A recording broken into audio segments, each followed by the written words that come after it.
Buenas tardes, hermanos, el Señor los bendiga. Los invito a abrir la copia de sus Biblias al libro del Éxodo, en el capítulo 20.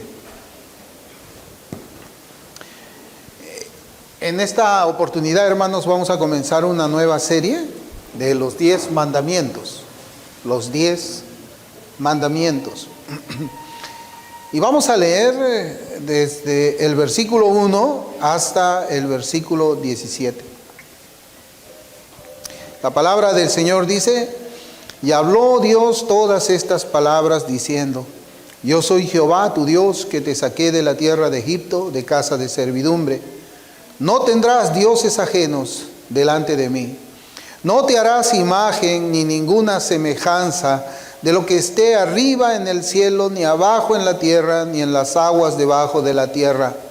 No te inclinarás a ellas, ni las honrarás, porque yo soy Jehová tu Dios fuerte, celoso, que visito la maldad de los padres sobre los hijos hasta la tercera y cuarta generación de los que me aborrecen. Y hago misericordia a millares, a los que aman y guardan mis mandamientos. No tomarás el nombre de Jehová tu Dios en vano, porque no dará por inocente Jehová al que tomare su nombre en vano. Acuérdate del día de reposo para santificarlo. 6 días trabajarás y harás toda tu obra, mas el séptimo día es reposo para Jehová tu Dios. No hagas en él obra alguna. Tú, ni tu hijo, ni tu hija, ni tu siervo, ni tu criada, ni tu bestia, ni tu extranjero que está dentro de tus puertas. Porque en 6 días hizo Jehová los cielos y la tierra, el mar y todas las cosas que en ellos hay, y reposó en el séptimo día. Por tanto, Jehová bendijo el día de reposo y lo santificó. Honra a tu padre y a tu madre, para que tus días se alarguen en la tierra que Jehová tu Dios te da.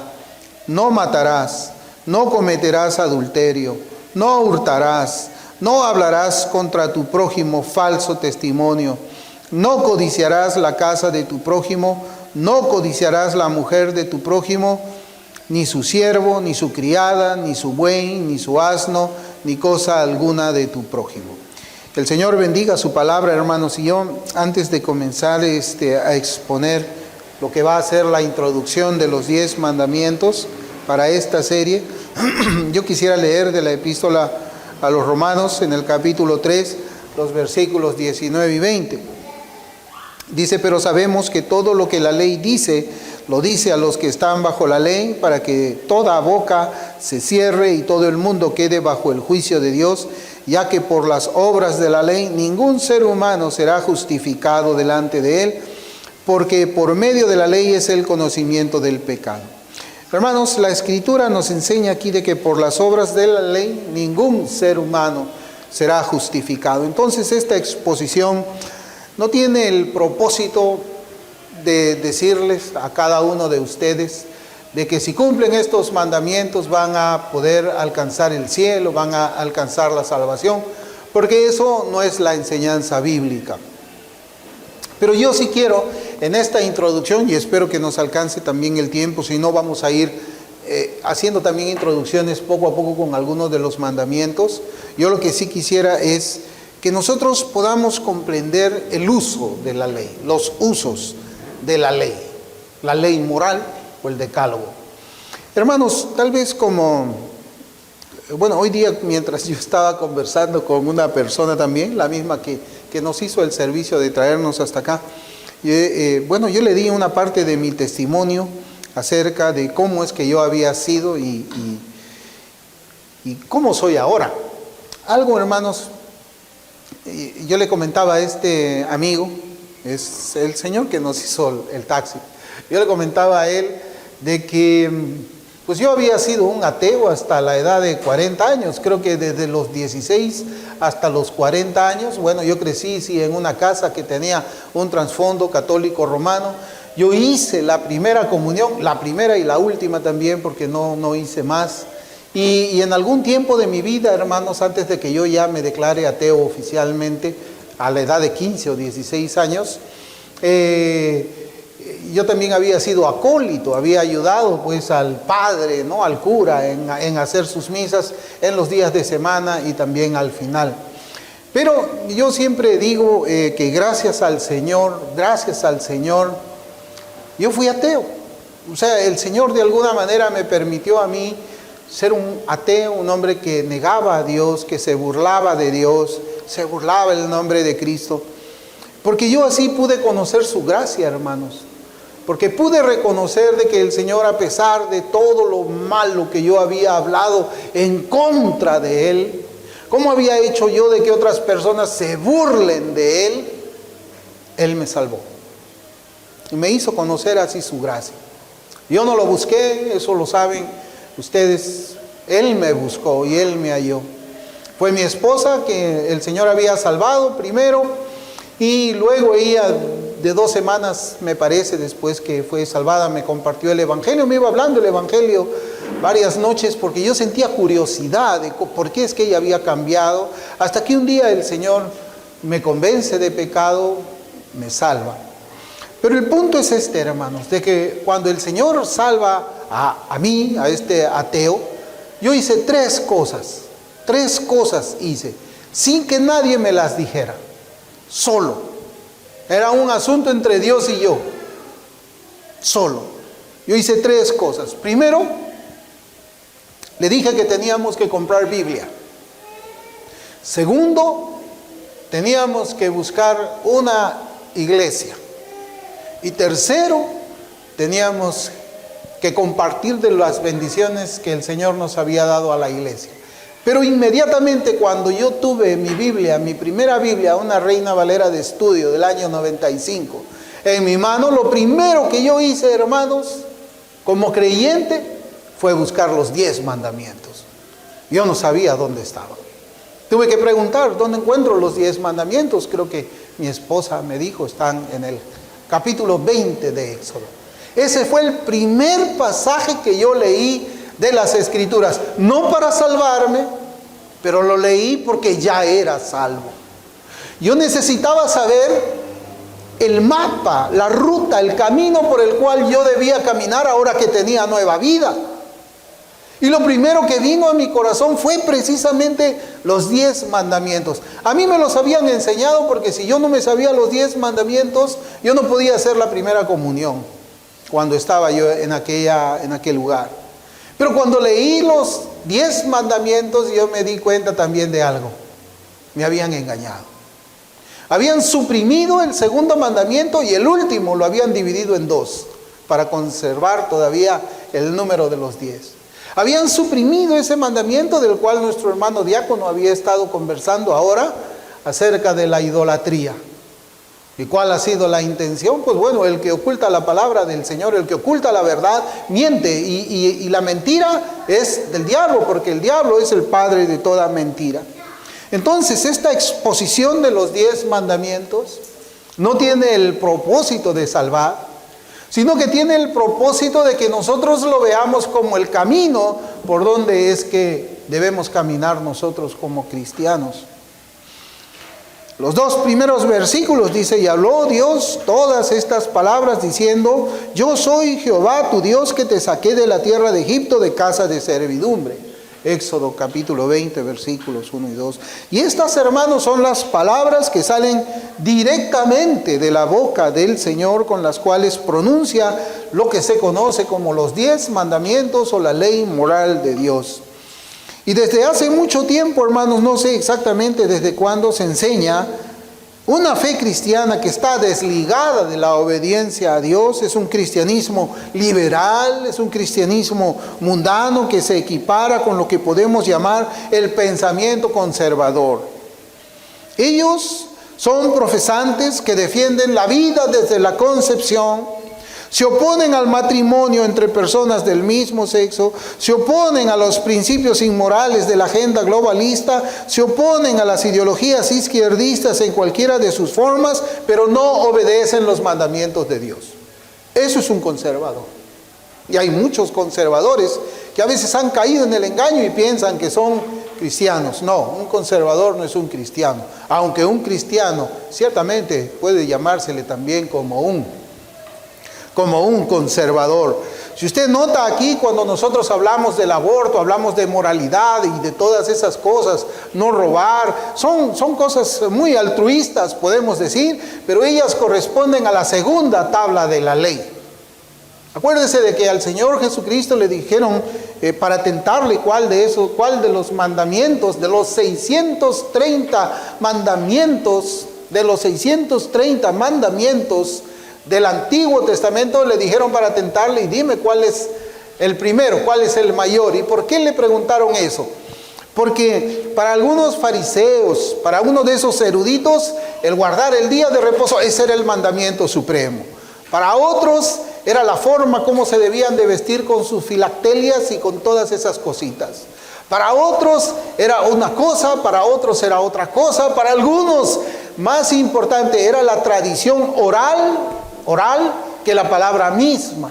Entonces al Señor le dicen, porque ellos tenían muchos prejuicios en su mente, y el Señor le habla precisamente del primer mandamiento, que es amar a Dios por sobre todas las cosas, con todas nuestras fuerzas, con todo nuestro corazón, con todas nuestras vidas. Ese primer mandamiento, hermanos, son los 4 primeros mandamientos, o lo que llamamos nosotros los mandamientos de la primera tabla. Y luego dice, amarás a tu prójimo como a ti mismo. Ahí están los otros 6 mandamientos. Un conservador va a guardar la segunda tabla de la ley moral de Dios. Un cristiano guarda las 2. Un cristiano ama al Señor y guarda los mandamientos del Señor. Obedece eso. Y cuando usted, por ejemplo, hermanos, comienzan a mirar un poco la historia del joven rico, y cuando el Señor le habla de los mandamientos, el joven rico siempre habló de la segunda tabla. Yo no he codiciado, yo no he robado, yo he sido bueno, pero nunca le mencionó la primera tabla.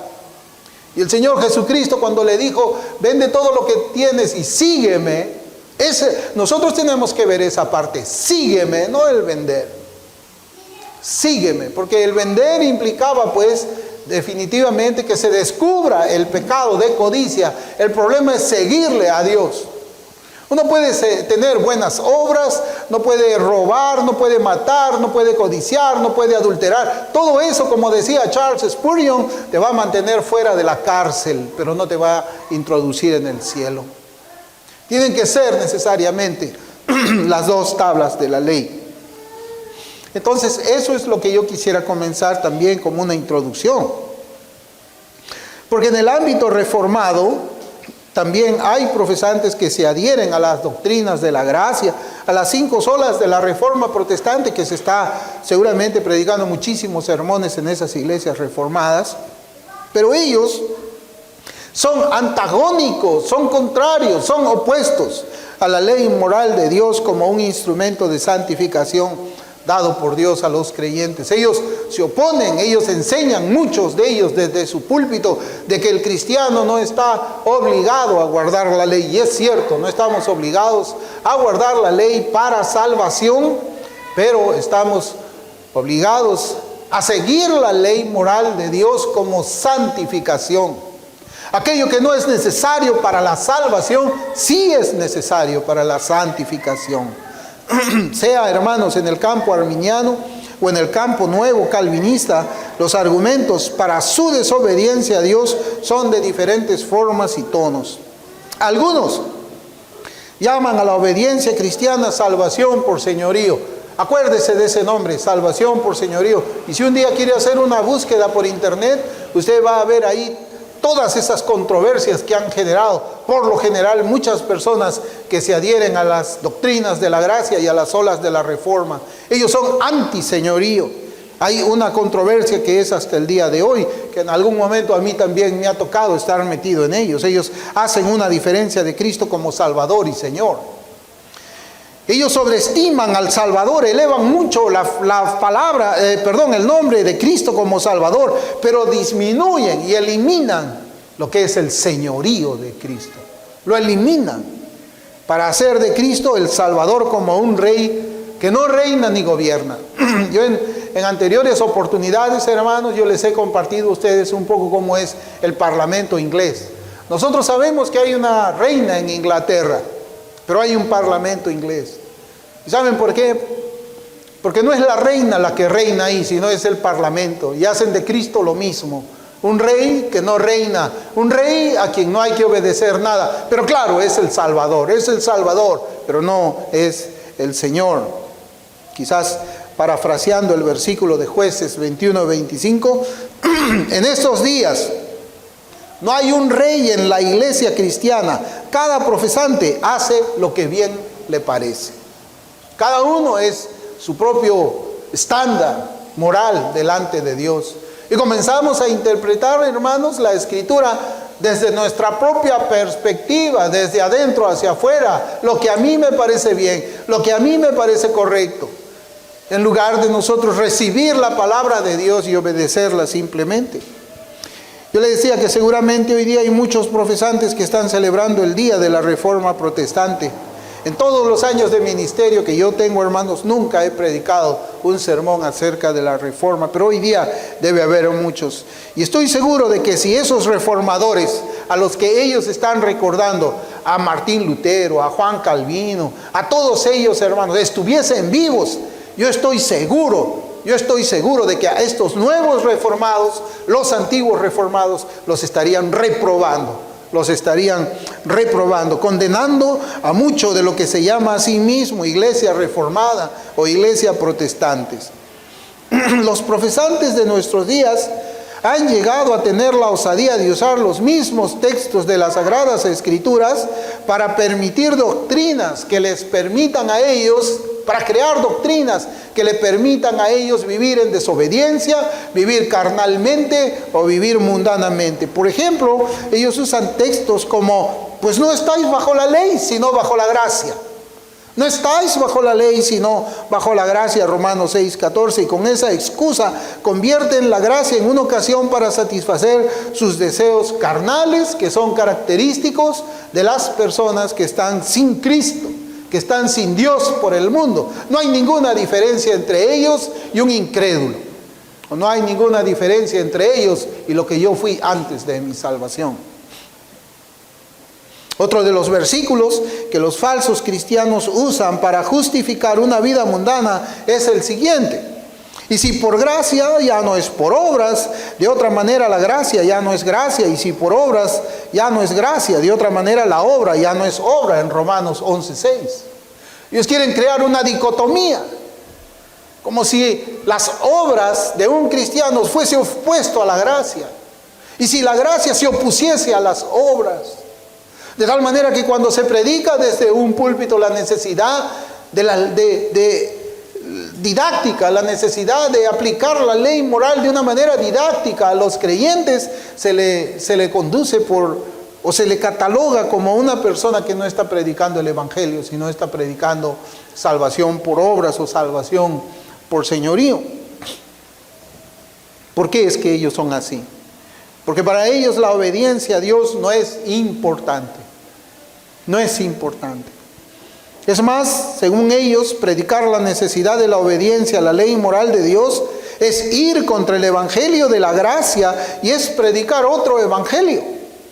Por lo tanto, los que enseñan a los creyentes a obedecer los 10 mandamientos, según ellos, son anatemas y están rumbo al infierno eterno.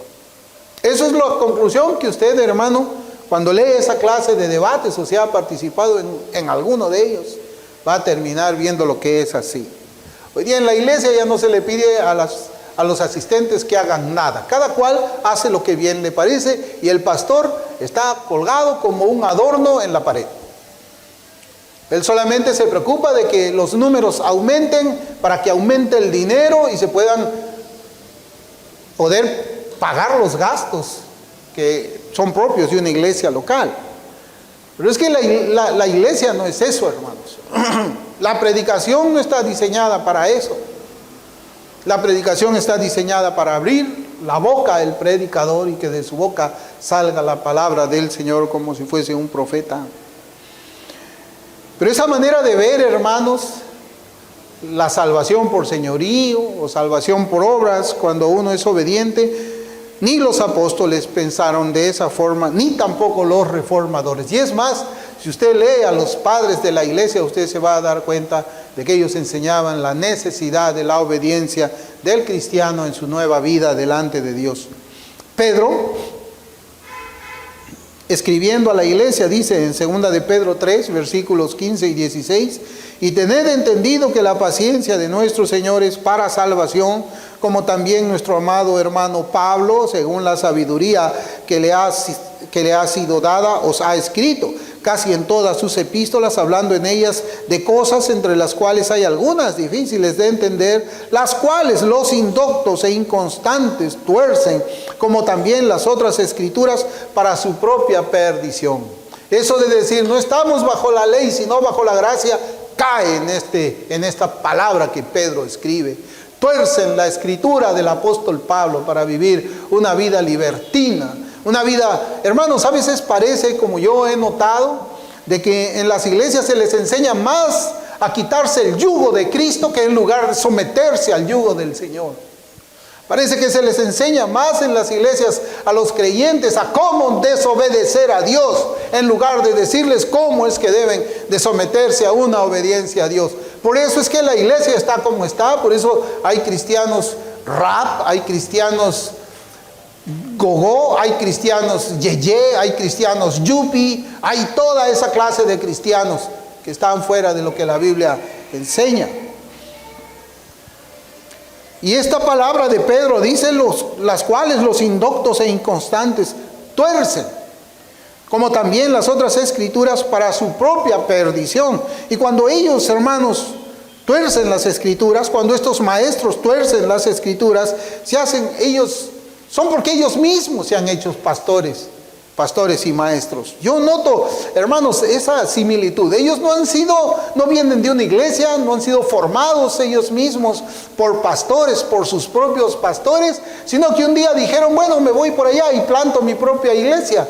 Me compro un libro de acá, un libro de allá, y yo mismo me impongo las manos y me hago como pastor. Y es allí, hermanos, donde ellos comienzan a predicar doctrinas que no tienen nada que ver con la Escritura, y sí con una vida impía. Y ellos pues caen en esa condenación, en esa propia perdición, como dice Pedro en su segunda epístola, pero no solamente ellos, sino todos los que los escuchan y obedecen a esa palabra de mentira. A esa palabra de mentira.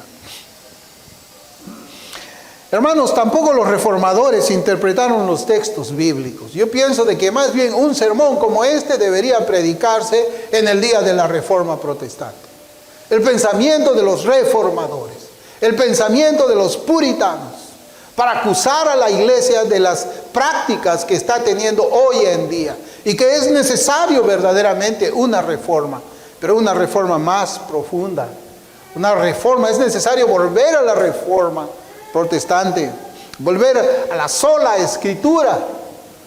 No mezclada con ideologías, no mezclada con fábulas, no mezclada con nada de eso. Los reformadores interpretaron los textos para llamar a la obediencia al Señor. Nunca interpretaron ellos los textos. Usted nunca va a encontrar un escrito de ellos que los invite a la desobediencia y a vivir una vida carnal. Nunca lo van a encontrar. En los autores actuales sí lo va a encontrar mucho de eso, y en muchos púlpitos seguramente.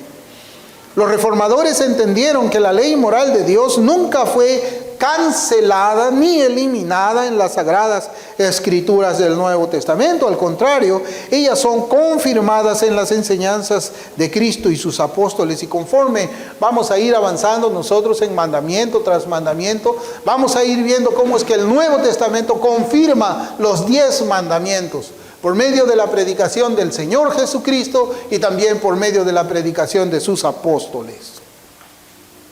Los reformadores enseñaron 3 usos de la ley moral, 3 usos.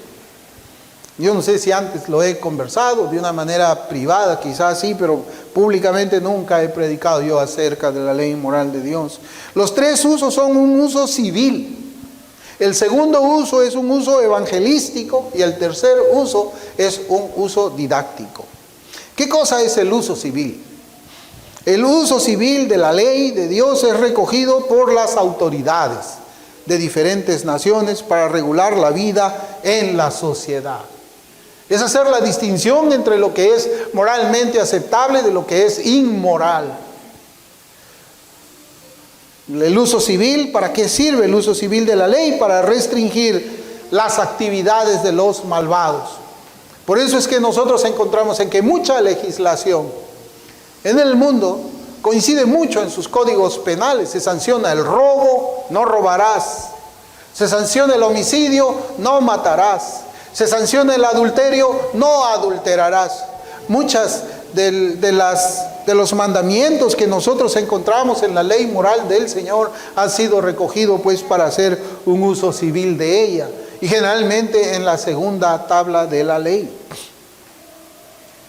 Hermanos, la moral está, podemos decir de que el único punto moral que nosotros podemos encontrar es la palabra del Señor. Ahí se dice todo lo que es moralmente aceptable al Señor y todo lo que es moralmente despreciable para Dios.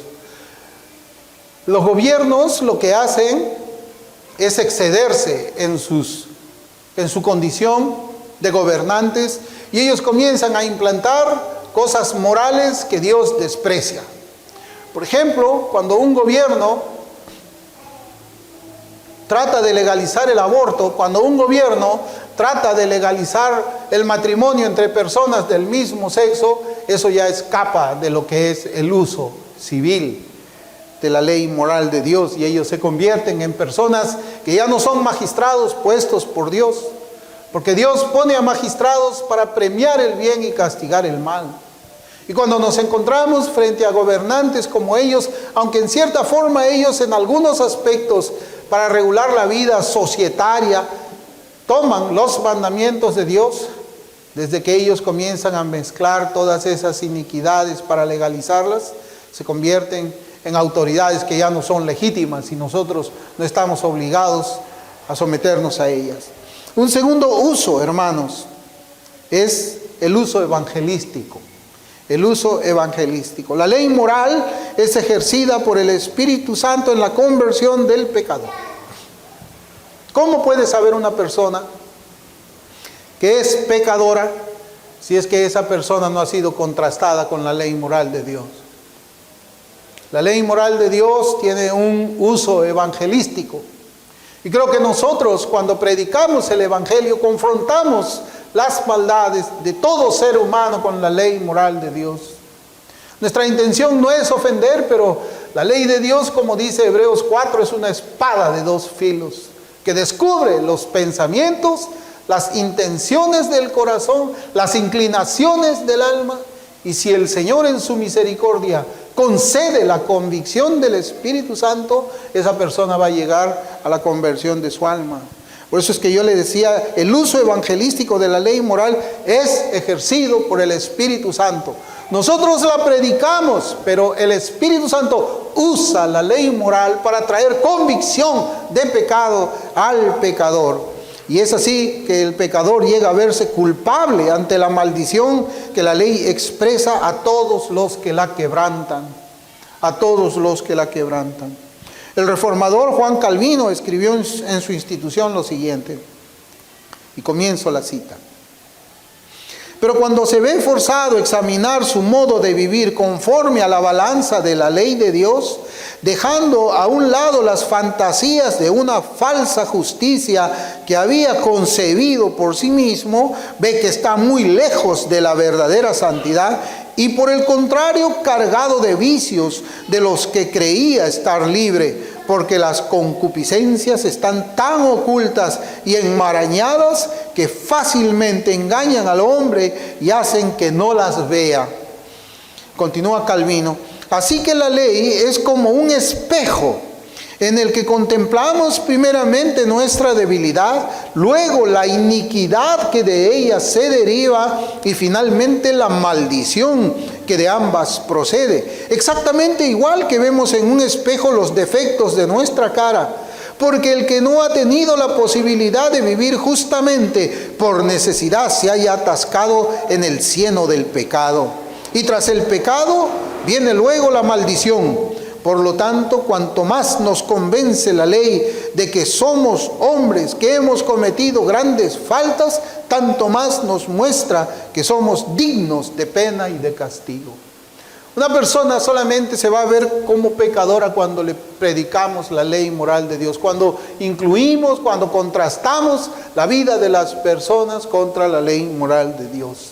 No hay otra manera de que el Espíritu Santo pueda hacer convicción de pecado, sino hasta que la persona pueda sentir su necesidad de un Salvador, su necesidad de escapar de las llamas del infierno, su necesidad de estar en paz con Dios. No hay otra manera más que predicando evangelísticamente la ley moral de Dios, no para salvación, sino para convicción de pecado.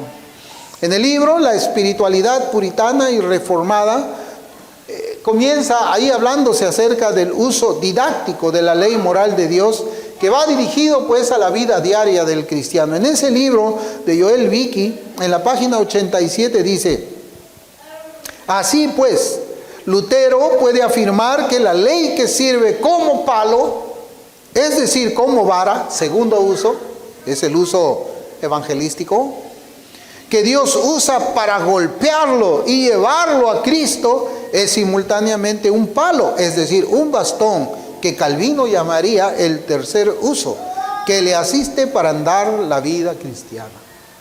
Es un palo, la ley de Dios es un palo cuando lo utilizamos para confrontar a los pecadores con su pecado, pero después se convierte en un bastón donde el cristiano se apoya para caminar esta senda cristiana.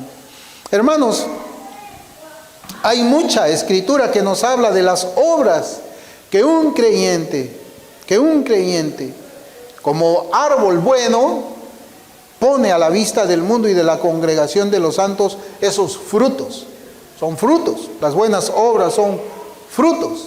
Y la Escritura nos habla de eso. Nosotros hemos sido salvados de la maldición de la ley, pero de alguna manera Dios nos regresa a la ley moral de Dios. ¿Para qué? Para que nosotros, por medio de ella, pues podamos crecer en santidad.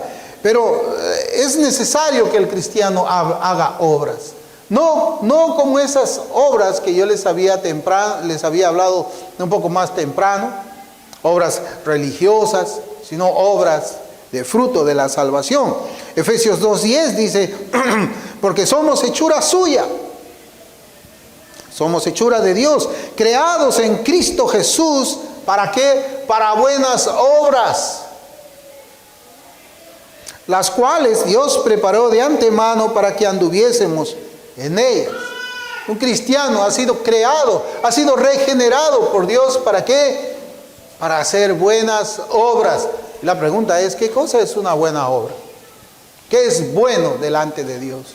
¿Qué cosa es aceptable delante de Dios? ¿Para qué me dio vida? ¿Cuál es el camino por el que yo debo caminar? Santiago también, hermanos, es un pasaje que nosotros conocemos en el capítulo 2, versículos 17 y 18, dice la Escritura: así también la fe, si no tiene obras, es muerta en sí misma. Pero alguno dirá, tú tienes fe y yo tengo obras, muéstrame tu fe sin tus obras y yo te mostraré mi fe por mis obras. Y más adelante el versículo 24 dice: vosotros veis pues que el hombre es justificado por las obras y no solamente por la fe. Este versículo hay que leerlo con mucho cuidado, porque este versículo ha traído como consecuencia, hermanos, una herejía nueva que se llama la nueva perspectiva en Pablo. Es una herejía, hermanos, que el presbiteriano Doug Wilson la presentó hace no muchos años atrás. John Piper es uno de los que creen de esa manera. Esa herejía, hermanos, enseña lo siguiente: que existe una justificación inicial y que existe una justificación final. La justificación inicial es la que nosotros recibimos de Cristo al momento de nuestra salvación, y para recibir una segunda justificación es necesario que nosotros tengamos buenas obras. Pero no, hermanos, esa es la enseñanza católica romana, enseñanza de salvación por obras. Por eso es que eso es una herejía. Nosotros nunca vamos a creer, ni predicar, ni enseñar, hermanos, de que el hombre es salvado por las obras de la ley. En ninguna manera. Pero sí vamos a enseñar, como hemos visto esta mañana temprano cuando estábamos estudiando Primera de Pedro, de que el hombre presenta sacrificios. Y el parte del sacrificio, quizás el todo del sacrificio del creyente, es la obediencia a Dios. Pero estos pasajes que hemos leído en Efesios y en Santiago 2 nos enseñan que el uso principal de la ley para el creyente es su uso como regla de vida. Regla de vida. Miren, hermanos, Juan 14:15 son palabras del Señor. Dice: si me amáis, guardad mis mandamientos. ¿Pero cuál? ¿Cuál mandamiento debo de obedecer? ¿Cuáles mandamientos debo de obedecer? Y en primera de Juan, capítulo 5, versículos 2 y 3, la palabra del Señor dice: en esto conocemos que amamos a los hijos de Dios cuando amamos a Dios y guardamos sus mandamientos. Pues este es el amor a Dios, que guardemos sus mandamientos, y sus mandamientos no son gravosos. Hermano, ya se los dije al principio. La obediencia es demostrar amor. Cuando nosotros miramos la ley moral de Dios, vemos una oportunidad para demostrar amor a Cristo, amor al Señor. Amarle a Él por encima de todas las cosas. Que Él sea lo primero en nuestras vidas. Y con nuestros cuerpos, nuestras mentes, nuestros sentimientos, nuestras fuerzas y nuestra vida, demostrar ese amor a Dios. Pero recuerden, hermanos, que el amor cristiano no es ese amor hollywoodense, sensiblero, de simplemente sentimientos de corazón y decir de palabra te amo, pero con los hechos demostrar que lo aborrecemos. Amar a Dios es obediencia a sus mandamientos. ¿Por qué? Porque la obediencia es la única manera de demostrar amor por el Señor Jesucristo. Y de eso quiero hablar también un poco más. Entonces nosotros no debemos ver, hermanos, con desánimo y mucho menos con desprecio la ley moral de Dios, sino que debemos de verla como la oportunidad de demostrarle a Dios que lo amo, que lo amo. Miremos también este pasaje donde están enlazados el señorío de Cristo con la obediencia a sus mandamientos. Está en Mateo 7, versículos 21 y 22. Y dice la Escritura: no todo el que me dice Señor, Señor entrará en el reino de los cielos. Hermanos, esa es una advertencia muy tremenda.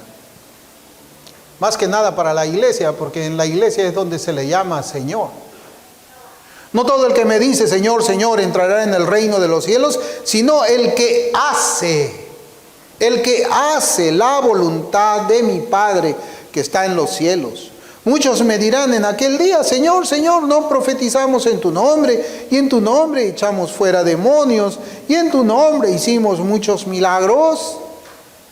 Hermanos, estos versículos nos enseñan que la obediencia a la voz y a la voluntad de Dios es más aceptable para Él que todos los sacrificios del mundo. Es más aceptable para Él. Podemos estar evangelizando en la calle, como dice este pasaje: no profetizamos en tu nombre, estamos repartiendo trataditos, estamos haciendo muchas cosas en la calle, pero desobedecemos el cuarto mandamiento. Nos sacrificamos en el sol, pero no obedecemos los mandamientos de la primera tabla. Este versículo nos enseña a nosotros eso. Una iglesia activista, una iglesia que está ocupada haciendo una cosa, haciendo otra cosa, pero no obedece a Dios. No obedece a Dios. ¿Usted lo había visto así, hermanos? Porque esto es lo que yo leo en este texto. Eso es lo que yo interpreto en este texto. Estos versículos nos enseñan que la obediencia a la voz de Dios es más importante que todos los sacrificios. Y esta es una verdad que el Señor le enseña, hermanos, también en el Antiguo Testamento. también en el Antiguo Testamento. En primer libro de Samuel, si lo abre, capítulo 15.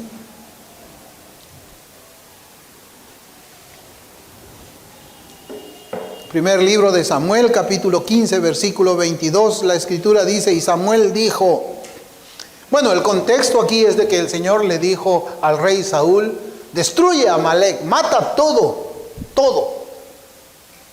Pero Saúl no hizo así. Saúl perdonó la vida del rey y perdonó lo mejor del ganado. Y Samuel le dice así, Samuel dijo, se complace Jehová tanto en los holocaustos y víctimas como en que se obedezca a las palabras de Jehová. Ciertamente el obedecer es mejor que los sacrificios y el prestar atención que la grosura de los carneros. Hermanos, nosotros no podemos convertir las obras piadosas como una excusa para desobedecer a Dios. O no, yo estoy ayudando a los pobres. O no, yo estoy haciendo esto de aquí. No, son sacrificios verdaderamente esas cosas. Pero Dios lo que demanda es obediencia. Ahí estaba lo más gordo del carnero, la grosura de los carneros, dice la Escritura aquí en el libro de 1 Samuel 15. Pero Dios no quiere esos sacrificios. Habían los mejores corderos, los mejores bueyes, lo mejor de lo mejor para presentarle en el altar a Dios. Dios no quiere eso, Dios quiere obediencia. Dios quiere obediencia. Y no debemos engañarnos, hermanos, a nosotros mismos, pensando de que yo puedo hacer eso de acá y eso a mí me da el derecho de no congregar, por ejemplo. Como hay muchos. Y tristemente yo lo digo. Sí, hermanos. Como dicen los liberales, para el Señor la obediencia a sus mandamientos está en segundo lugar. Es doctrina de segundo nivel, te dice. La ley moral es doctrina, no es necesario para la salvación. Y si, hermanos, la obediencia está en segundo lugar, ¿qué cosa está en primer lugar? Si no está la obediencia a Dios en primer lugar, ¿qué cosa está en primer lugar entonces? Dios demanda obediencia de su pueblo porque Él es nuestro Señor. Y nuestro deber es servirle de forma agradecida y gozosa. Yo siempre, hermano, yo creo de que nosotros hemos cometido muchos errores cuando hacemos evangelismo. Hay una pregunta que debemos hacerla necesariamente. Hay una invitación que tenemos que hacer necesariamente en el evangelio cuando hacemos evangelismo. Pero yo creo que cuando nosotros evangelizamos y decimos, ¿quieres aceptar a Cristo como tu Señor y Salvador? ¿Saben cómo yo creo que debería ser la pregunta? ¿Quieres hacerte esclavo de Cristo y recibirlo como tu Salvador? Para que las personas lo piensen. Como dice la Escritura, se sienten y hagan su cálculo. ¿Qué cosa tengo que dejar? ¿Qué cosa tengo que dejar? Porque finalmente nosotros somos esclavos. Si decimos que Él es Señor, nosotros somos esclavos. ¿Y qué hace el esclavo? Obedece. Entonces, si yo no obedezco, Él no es mi Señor. Por eso dice Él, no me digas Señor, Señor, y no haces lo que yo digo. Es cierto, te sacrificas acá, te sacrificas allá, pero tú no me obedeces, no me puedes llamar Señor. Tú estás creando tu propio cristianismo. Eso no es lo que está en la Biblia. Tú escoges de acá, pasas una página, esa no te gusta, pasas a la otra y creaste simplemente un Frankenstein, un monstruo, que crees que te va a llevar al cielo, pero no, te va a llevar al infierno. Porque si seguimos leyendo nosotros Mateo 7, dice, apartaos de mí, yo no los conozco a ustedes. Ustedes no me obedecieron. Es cierto, ustedes salieron a evangelizar, ustedes visitaban a las viudas, a los huérfanos, pero no me obedecían. No me obedecían. Cristianismo no es eso. Dios demanda obediencia de su pueblo porque Él es nuestro Señor y nuestro deber es servirle de forma agradecida y gozosa. Es más, hermanos, Dios demanda obediencia de todo ser humano. Por eso es que el que no se arrepiente de sus pecados muere bajo la condenación de la ley porque la ley lo condenó, porque no obedeció la ley. Ahora vamos a decir que un cristiano que no obedece la ley está en mejor condición que un incrédulo que no lo hace. ¿Usted cree? ¿Usted cree que la oración, sí, Señor, yo te recibo como pecador, ya está, ahora sí, puedo seguir mi vida como antes, desobedeciendo a Dios, pero estoy en el cielo? Esa es una esperanza falsa. Eso es mentira. Es la mentira más grande que el diablo ha podido decirle a la iglesia. Dios demanda obediencia de todo ser humano. Pero los incrédulos no podrán obedecer a sus mandamientos y serán condenados por la ley que desobedecieron. Hermanos, ¿y qué pasa pues con los cristianos que también desobedecen la ley? Igual que los incrédulos. Ellos sí van a ir al cielo. ¿Por qué? Porque hicieron una oración. ¿O por qué? ¿Por qué? Yo no entiendo cuál es la diferencia. Si alguien la conoce, pues después que predico el mensaje, abre la escritura y me dice, mire, aquí está, salvación sin obediencia. El Salmo 119, versículo 136 dice, ríos de agua descendieron de mis ojos porque no guardaban tu ley. ¿Quiénes no guardaban la ley? ¿Por qué lloraba el salmista cuando veía la desobediencia? ¿Y qué vamos a decir hoy día? Vamos a llorar porque la iglesia no guarda su ley. Vamos a derramar ríos de agua de nuestros ojos. Porque la iglesia no guarda su ley también. Hermanos, esa actitud de quebrantar los mandamientos de Dios, llamándose cristianos al mismo tiempo, hace que el nombre del Señor sea blasfemado entre los gentiles. Dios demanda, hermanos, una obediencia sincera, de corazón, a sus mandamientos. Por eso es que Mateo 15, versículos 8 y 9 dice, este pueblo de labios me honra, mas su corazón está lejos de mí, pues en vano me honran, enseñando como doctrinas mandamientos de hombre. ¿Y por qué digo esto, hermanos? Porque la obediencia que no es de corazón es desobediencia. Por fuera puede parecer algo digno, algo justo, algo bueno, algo recto delante de Dios, pero si se hace con un corazón torcido, con un corazón incrédulo, eso es pecado igual para Dios. Eso se puede llamar como una obediencia hipócrita. La obediencia hipócrita que puede complacer a los ojos de los hombres, pero no al Señor, porque el Señor mira el corazón. ¿Sí? El propósito de este mensaje no es obedezcan como sean, no, hay que obedecer de corazón. Tiene que nacerte en tu corazón. Así como con tu corazón le amas, con tu corazón vas a demostrar ese amor por medio de tus obras, por medio de nuestras obras. Dios mira el corazón de los hombres y otra vez ahí en el primer libro de Samuel, capítulo 16, versículo 7. Yo creo, hermanos, de que esta ha sido una vergüenza para el profeta Samuel. Ha sido una vergüenza para él, bueno, no debería ser vergüenza para nosotros, pero fue una vergüenza santa, podemos decir, porque al momento en que estaba buscando él, dentro de los hijos de Isaí, al rey que había escogido el Señor, ¿qué hacía Samuel? Miraba a los más grandes. No, este tiene pinta de rey. Mírale su talla, este es rubio, de ojos azules, una espalda de guerrero. No, esos brazos de arco y... No, este es el rey. Y ya se estaba levantando con el cuerno y el Señor le dice, espérate, ¿qué haces? Y así dice la Escritura. Y Jehová respondió a Samuel en primer libro de Samuel 16:7, no mires a su parecer, ni a lo grande de su estatura, porque yo lo desecho. Porque Jehová no mira lo que mira el hombre, pues el hombre mira lo que está delante de sus ojos, pero Jehová mira el corazón. Esto tenemos que pensar y meditar, hermanos.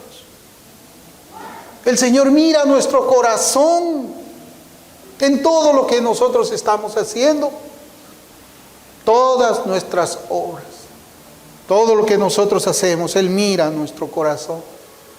Y Él quiere un corazón obediente para que esos actos de obediencia sean agradables, sean un sacrificio, como habíamos hablado nosotros temprano, agradable para que llegue con olor fragante delante de su presencia nuestros esfuerzos. Por eso es que toda obediencia sin rectitud de corazón es una obediencia falsa y vacía, la cual Dios desprecia con aborrecimiento.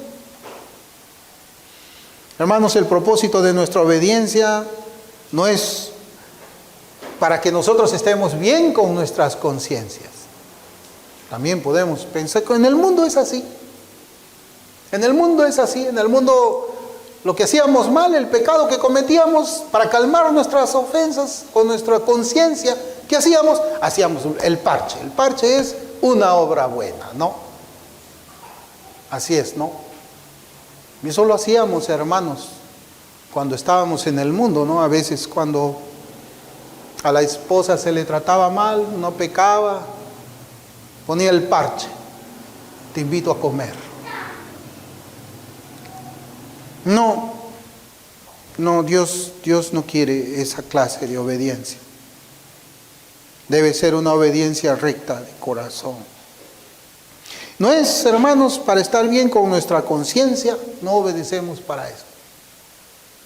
Tampoco obedecemos para que las personas nos aplaudan. Oh, mira cómo sale a evangelizar. Evangeliza mucho. Ahí mira, está parado en el sol, 40 grados centígrados, no tiene agua, no tiene nada, ahí está.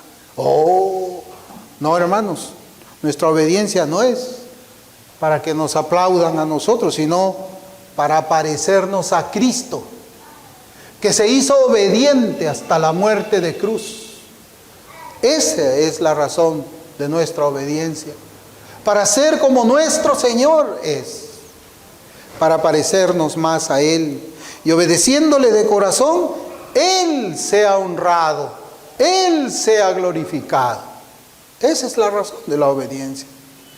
También aquella forma de pensamiento que dice, y mire bien, ¿qué tanto puedo tener del mundo y de la carne y seguir siendo considerado como cristiano?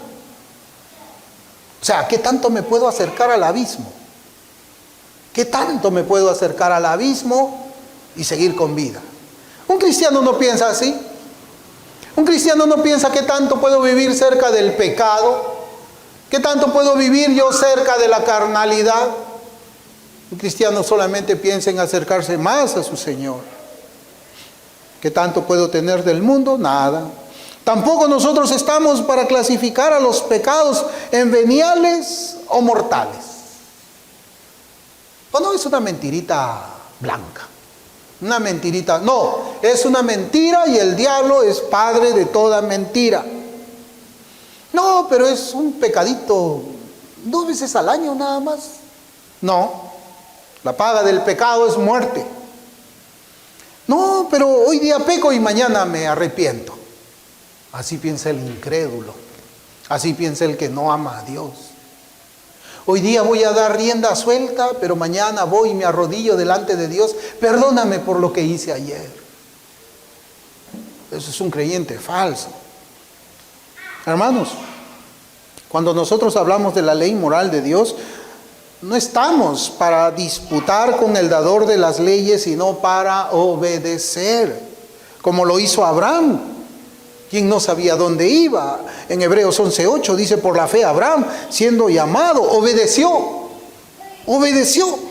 para salir al lugar que había de recibir como herencia, y salió sin saber a dónde iba. Abraham no le dijo, ¿sabes qué? Yo no doy un paso fuera de mi casa si no me dices a mí todo mi itinerario. Tienes que decirme a dónde voy, en qué hotel me voy a alojar, qué comida voy a comer, nada. Él no discutió con su hacedor, con su Señor y su Salvador. Su Salvador le dijo, me sales de acá en esa dirección. Él agarró su mochila y salió, llevando a su mujer. No estamos pues para disputar. Y así como Abraham y como todos los creyentes, los santos del Antiguo Testamento, los creyentes estamos llamados a una obediencia de todo lo que Dios manda en su palabra. No estamos llamados para hacer estadísticas de nuestra obediencia y desobediencia. Obedecer un mandamiento, mire hermano, esto es lo que voy a decir. Obedecer un mandamiento no nos da licencia para desobedecer otro precepto. No, yo no robo. pero puedo deshonrar a mis padres entonces. La obediencia de uno no santifica la desobediencia de otro mandamiento. Y eso está en la Escritura. Santiago capítulo 2, versículo 11 dice, porque el que dijo, no cometerás adulterio. ¿Qué mandamiento es ese? Séptimo. No cometerás adulterio. Séptimo mandamiento de la ley moral de Dios. También ha dicho, no matarás. Sexto mandamiento de la ley moral de Dios. Ahora bien, si no cometes adulterio, pero matas, ya te has hecho transgresor de la ley.